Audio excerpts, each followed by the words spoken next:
ክቡራን ተመልካቾቻችንና ክቡራት ተመልካቾቻችን ወጣቶችም እናቶችም አባቶችም እንደምን ቆያችሁ? ወደ መደበኛ ስርጭት እቀጥላለሁ። ዳግመኛም በልብ በሚሳቡ በእግር የሚሽከረከሩ በክንፍ የሚበሩ ሰባት ፍጥረታት ተገኝተዋል ብለን ነበረ። ይሁን በልብ መሳብ የመንግስት ምሳሌ መንግስት እንጂ የልብ ይሰራል። በእግር መሽከርከር የክህነት ምሳሌ በልብ ከመሳብ በእግር መሽከርከር እንዲበልጥ ከመንግስትም ክህነት ይበልጣልና ምነ መንግስት የአቢ ክህነት እንዲል ኩፋሌ ምዕራፍ 26 ከቁጥር 7 16 ማቴዎስ 16 19 በክንፍ መብረር የጥምቀት ምሳሌ በእግር ከመሽከርከር በክንፍ መብረር እንዲበልጥ ጥምቀት ልጅነትን ታሰጣለችና ከሁሉም ጥምቀት ትበልጣለች። ዳግመኛም በልብ የሚሳቡ ህጋውያን ሰባ ዓለም በእግር የሚሽከረከሩ የመነኮሳት ምሳሌ ናቸው። በልብ ከመሳብ በእግር መሽከርከር እንዲበልጥ ከህጋውያን መነኮሳት ይሻላሉና በዘኮነ ከዊኖ ይሄይስ መነኮስ እመኒ ይፈራ ኃጢአተ ወአበሳ ያድግ በእንተ ፍርሃተ ሰብ እንዲል ርቱ ሃይማኖት። እንዲሁም አንደኛ ቆሮንቶስ ምዕራፍ 7 ከቁጥር 27 32 አንድም በክንፍ የሚበሩ የሰማዕታት ምሳሌ በእግር ከመሽከርከር በክንፍ መብረር እንዲበልጥ ባለመቶ ናቸውና ከሁሉም ሰማዕታት ይበልጣሉ። ቦ ዘሚት ወቦ ዘስሳ ወቦ ዘ30 ኮከብ ይሄይስ ክብሩ ማቴዎስ 13:8 አንደኛ ቆሮንቶስ 15:42 ሶስት ወገን አድርጎ ፈጠራቸው ላልነው ጥምቀት ለሶስቱ ትውልድ ማለት ለትውልደ ሴም ለትውልደ ያፌት ለትውልደ ካም ተሰጥታለች። ከሶስቱ የወጣ ትውልድ የለምና አንድም ልጅነት በሶስት በአብ በወልድ በመንፈስ ቅዱስ ስም ለመሰጠቷ ምሳሌ ነው። ወይን ዘታጠምቅዎሙ በሉ በስመ አብ ወወልድ ወመንፈስ ቅዱስ እንዳለ ማቴዎስ ምዕራፍ 28 ከቁጥር 19 ዮሐንስ 5:7-8 ዕለቱ ሐሙስ ተባለ። ሐሙስ ማለት አምስተኛ ማለት ነው። የሐሙስ ስነ ፍጥረት ከሙሉ በከፊሉ ከብዙ በጥቂቱ ይህ ነው። ቁም ነገሮችን እንወስዳለን። አንደኛ ምንድነው ያለ መሰላችሁ?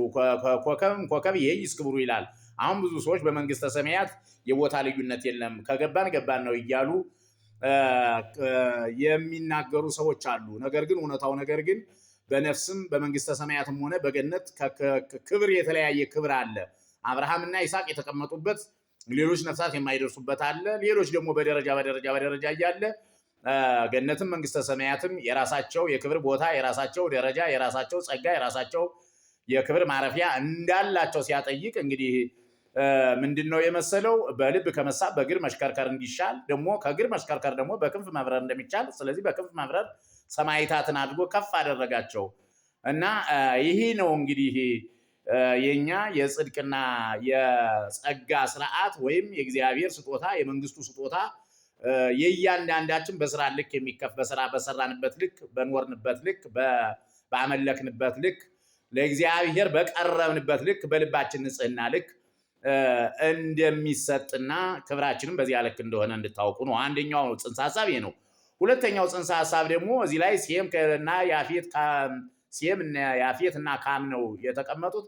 በነገራችን ላይ ይህን በሌላ ቀን ቪዲዮ በሰራበት ደስ ይለኛል። ለማንኛውም ግን ነጮቹ እኛን ሲገዙን እንዲኖሩ የተፈቀደበት ወይም ደግሞ ስርዓት የተሰራበት ምክንያት በእነዚህ ሰዎች ነው።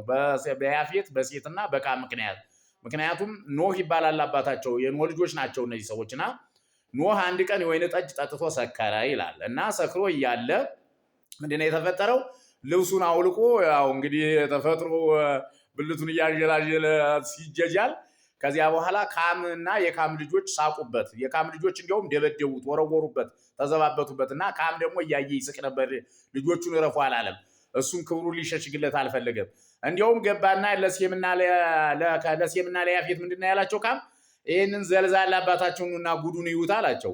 ከዚያ ያፌትና ሴም ወጥተው ሲያዩ አባታቸው በጣም ራሱን ጥሎ ሙርጡ ሁሉ እየታየ ባላግባብ በሆነ ነገር ሰክሮ ሲንዘላዘላዩት ከዚያ በኋላ ደነገጡና ቶሎ ብለው ጋቢ ያምጥተው ልብስ አመጡና ፊታቸውን እንዲያዩ እንደዚህ ዞረው ፊታቸውን አልብሰው አባታቸውን አስገብተው በክብር አስተኙት፣ ሁለቱ ማለት ነው። ከዚያ እንግዲህ ስካር ደግሞ ያው ጨርሶ አይልም። ምክንያቱም ይገባቸዋል። ጨርሶ አይሰውርም፣ ያውቃል። ለመናገርና ራሱን መጠበቅ ነው የሚያቅተው እንጂ ሁሉን ነገር ስለሚያውቅ ያረጉ እነዚያም ምን ያህል እንደበደሉት ልጆች እንዴት አድርገው እንደደበደቡት እንዴት እንዳንገላቱት አባትየው ደግሞ እንዴት ይስቅ እንደነበር አየ። ያፌትና ሴም ሲያዩ ግን እንዴት አድርገው ክብሩን ሸፍነው ወስደው እንዳስተኙ ስላየ በበነጋው ጠራና ሁሎችንም አንተ ካም አለው ልጆች እንደዚያ ሲዘባበቱ ቢወረውሩብኝና ሲሰድቡኝ አንተ ትስቅ ነበረ። ስለዚህ ለወንድሞችህ ተገዥ ሁን እስከ ዘላለም አለው። ለወንድሞችህ ሁል ጊዜ እነሱ ይግዙ፣ ደግሞ አንተ አትጠቀም፣ የተሸለሸልክውን ሁል ጊዜ አይሙላልህ ብሎ ስለረገመው እኛ አፍሪካውያን ሀብታም ማንሆን ማንበለጽግ ሁል ጊዜ ነጮች በበላይ ሆነው የሚረግጡ በዚያ ምክንያት ነው ማለት ነው። ነጮች ደግሞ ሴምንና ደግሞ ያፌትን ምን አላቸው? ሴምን አንተ ሴም አለ የነጮችን ዘር አንተ ደግሞ ወንድምህን ረግጠህ ግዛው ካምን የካምን ዘሮች ሁሉ እንድትረግጣቸው አንተ ሁሉ ነገር የሞላለት ጸጋ ሁሉ ሃይምሮ ሁሉ የተባረከ ይሁን ብሎ ባርኳቸዋልና በዚህ ምክንያት ነው የበላይነቱን የወሰዱ። የያፌትንም እንደዚህው መርቋቸዋል። እነሱም ደግሞ በዚህ በሩቅ ማስራቅ ይመስለኛል እና በምዕራባውያን አካባቢ ያሉት ናቸው። እነሱም እንደዚህው ተመርቀዋል። ስለዚህ በዚህ ምክንያት ነው ጉድለት የታየብንና የጎደለብን። ወደፊት አሁን ይሄን የነገርኳችሁ ለምንድን ነው? ልጆች የሆናችሁ ወጣቶች አባትና እናታችሁን በደንብ እንድታከብሩ በአክብሮት ጠይቃለሁ። አለቃ ይባቤ ነኝ። ሼር ላይክ አድርጉ። በጣም ትምህርት ተወስዱበታላችሁ። አመሰግናለሁ።